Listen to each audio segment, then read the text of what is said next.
Ça fait longtemps qu'on parle de la possibilité d'une guerre civile aux États-Unis, puis évidemment, on a des ingrédients assez intéressants avec ce ICE shooting-là.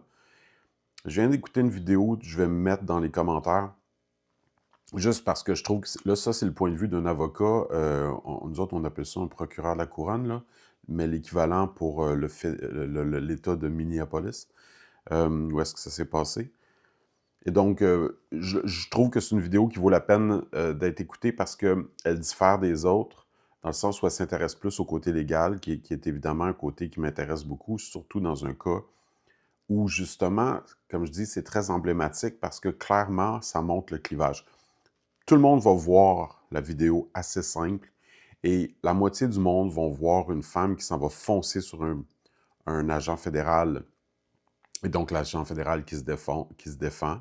Et l'autre moitié va voir un agent fédéral qui, plutôt que de tirer dans les pneus, comme le ferait un de nos policiers, parce que clairement, ce pas des policiers super bien formés comme les nôtres là-bas. Moi, je respecte quand même beaucoup notre police.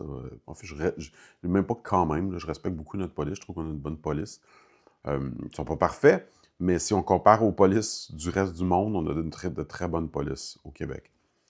Euh, et donc, justement, il aurait pu tirer d'un pneu à la place, il y a plein d'autres choses. Le fait que tout de suite, dès qu'elle a été un peu vers lui, puis elle tournait, là, fait que je pense pas qu'elle allait vers lui, mais tout de suite, il a tiré dessus.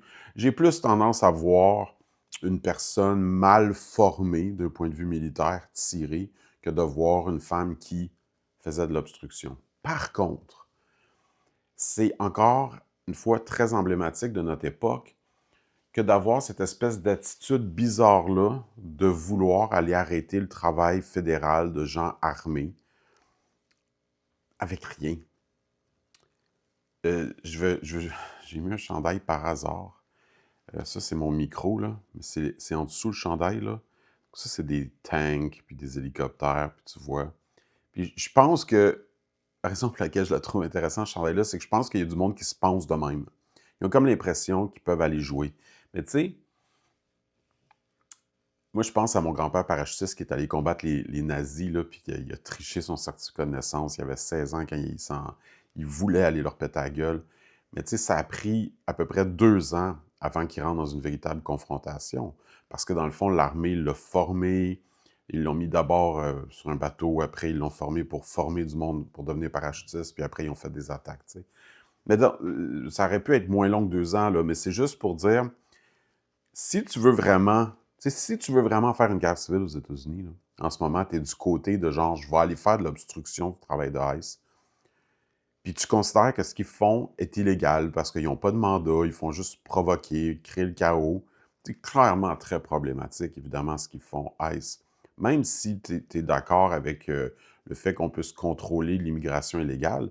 Tu sais, j'ai lu une statistique l'autre fois qui disait qu'en fait, au prorata, Biden avait renvoyé plus d'immigrants illégaux.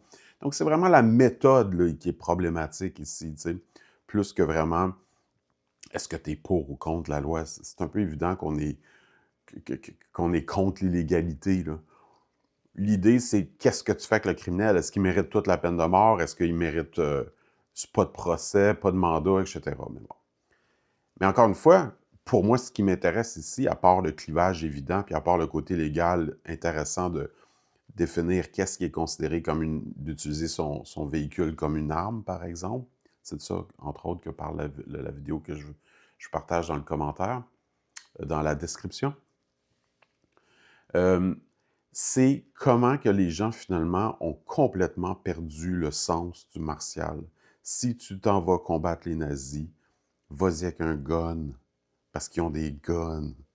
Fait que, je suis pas en train de dire que je veux la guerre civile aux États-Unis, mais je suis en train de dire, si c'est ça qu'ils veulent faire, si les gens qui pensent que ce qui se passe, c'est extrêmement dangereux, qu'il y a un régime autoritaire qui est en train de s'installer, etc., il faut pas que ça soit des petites madames fragiles dans leur char qui vont essayer de confronter ce monde-là en bloquant avec leur char. Ça, c'est un autre symptôme, hein? Les gens qui, dans leur char, se sentent super puissants, mais quand ils débarquent du char, tout à coup, ils n'ont plus de courage.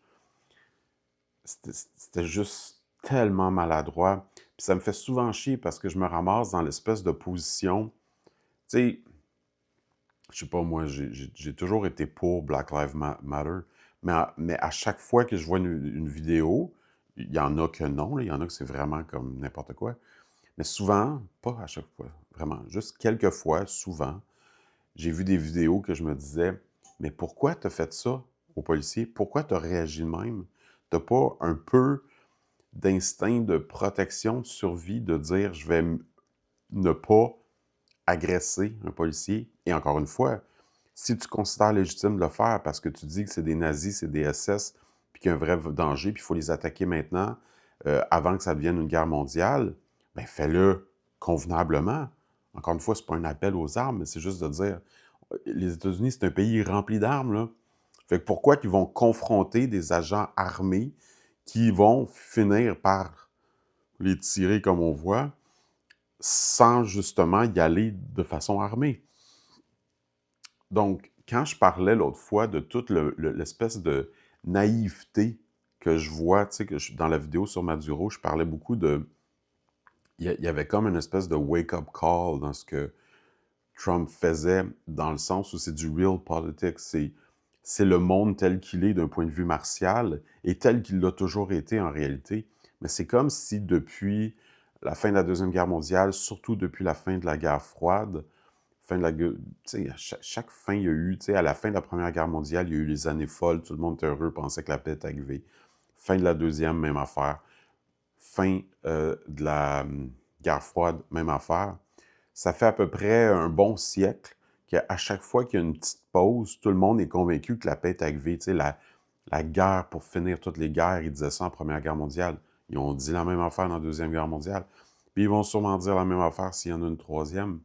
Et donc, quelque chose d'un peu naïf dans l'idée de tout le temps penser que c'est terminé, que c'est fini, que les forces du mal, peu importe comment tu veux les appeler, ont terminé le cirque de destruction.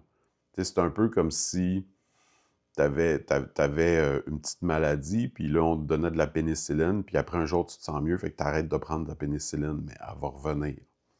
Fait que on règle jamais le problème parce qu'on on l'aborde jamais sérieusement.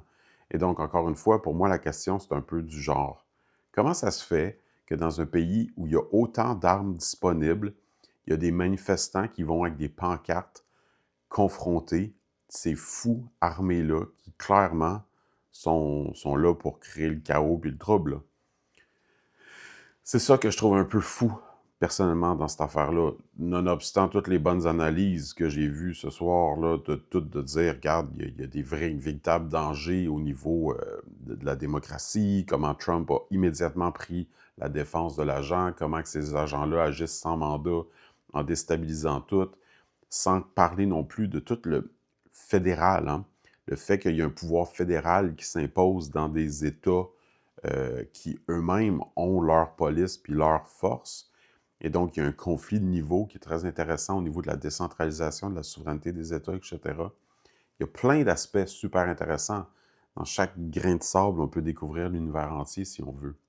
Donc voilà, il y a beaucoup de choses qui peuvent être dites, mais moi, je veux surtout remarquer, qu'on remarque à quel point il va y avoir un clivage dans l'interprétation ici. Il y a des gens qui vont être radicalement, c'est un meurtre. Il y a des gens qui vont être radicalement, c'était de l'autodéfense. Quand en réalité, c'est un peu un gars qui a mal agi, parce que, bon, c'est pas le premier meurtre qu'il y a dans les agents ICE, mais le genre de trucs qu'ils font fait en sorte qu'il va y avoir des confrontations comme ça inévitables. Et donc, la plupart du temps, il ne tire pas le monde dans la tête. Mais là, il l'a fait. Donc, c'était une très mauvaise décision de sa part. Comme je dis, moi, j'aurais peut-être plus tiré d'un pneu si j'avais voulu vraiment. Tu sais, là, il était proche, là, il aurait pu tirer de d'autres façons. Et donc, ça, c'est un choix militaire qui vient d'un manque d'entraînement, d'un manque de formation. Ce qui est un des gros problèmes qu'on voit dans des pays comme les États-Unis, puis dans plein d'autres pays au niveau de la police. Une police bien entraînée comme la nôtre, elle peut nous éduquer. On peut les confronter et dire, je suis pas d'accord avec le ticket, mais là, ils vont dire, il y a ci, il y a ça, nanana, puis c'est évidemment mieux. Bon. Mais l'autre côté, c'est le côté, qu'est-ce que tu faisais là à essayer avec ton char de confronter une équipe faite de gens fédéraux, de fédéraux armés. Tu sais, ils sont entre la police et le militaire, là, ces gars-là. Là. Qu'est-ce que tu faisais avec ton char à essayer de faire une entrave? Si tu es vraiment sérieuse à dire, je vais utiliser la force physique, mon char, ma présence, je vais bloquer leur travail, Chris, fais-le avec un gun, fais-le avec un bazooka, fais-le avec quelque chose de sérieux. Qu'est-ce que tu faisais là? Et donc, les deux côtés vont avoir un peu raison de leur point de vue et les deux côtés vont avoir un peu tort. Parce que, évidemment, le côté qui va voir uniquement le meurtre de la femme tiendra complètement pas compte de ce qu'elle faisait là. Et le côté qui va voir uniquement la défense de l'homme tiendra absolument pas compte de toutes les autres possibilités de choix militaires qu'il aurait pu faire. Et donc, encore une fois, c'est naïf, c'est une paire d'opposés, c'est le bien et le mal, et aucune nuance possible dans l'analyse. C'est pour ça que je partage dans la description une vidéo un peu plus nuancée pour dire faut aller dans une nuance qui est plus proche de la science et de la loi dans des cas comme ceux-là pour justement ne pas aggraver le cas, à moins que tu sois absolument convaincu que tu es devant un Hitler comme Trump qui pourrait le devenir. Et là, si tu es prêt à mettre ta vie en jeu, bien au moins, organise-toi. Fais pas n'importe quoi comme elle a fait. Mais ce n'est que le début. Je ne ferai pas des vidéos sur les États-Unis à tous les jours. Aujourd'hui, je n'ai fait, les derniers temps, je n'ai fait une couple, là, mais ça va. Je pense qu'on va retourner à des sujets un peu plus profonds, anthropologiques.